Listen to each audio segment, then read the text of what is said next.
Here, the city of Austin has been working behind the scenes to put together a bond package that could go before voters at the end of this year.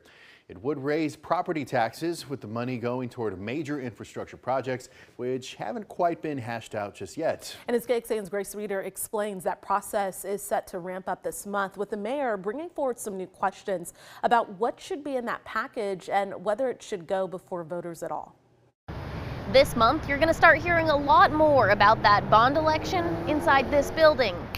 In an interview with KXAN earlier this week, Austin Mayor Kirk Watson said he is working with professional staff right now to put together a decision tree, if you will, questions that the city will ask itself about what may end up in that bond package and why they are doing a bond package in the first place, or as the mayor put it, how do we ask the right questions on what ought to be in that bond election?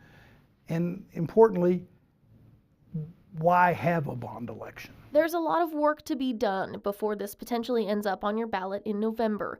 Right now, a bond election advisory task force is working to gather input and information and will present city council recommendations for what the city may need most from that bond. Next week, that group will meet to discuss their initial draft recommendation, but they're still months from the finish line on that. Bless our hearts, are working very hard, and I don't want to prejudge all of that, but I do want to provide the guidance and help to get us to the right result. Meanwhile, the mayor's decision tree is expected to go before the Audit and Finance Committee next week. The mayor giving us some insight into what kind of questions are likely to be on that decision tree. Does it build on something else that's already been done? Is it one-time money?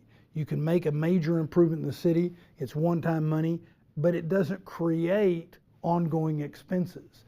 Things of that nature. Ultimately, after Austin's tax rate election proposition, Prop Q failed a couple months ago, and as the city faces growing budget challenges, expect to hear a lot more over the next few months about a bond that very well may impact your wallet and city services in the future. I think there's two big questions, two big areas of questions. One is, what do you ask that gets you to why have a bond election?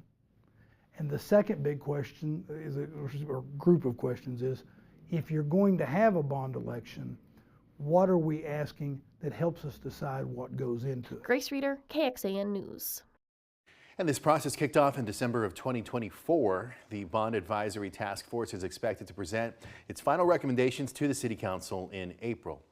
I'll go in depth on the difference between a bond election and a tax rate election. A bond election is meant for approval of, well, a bond.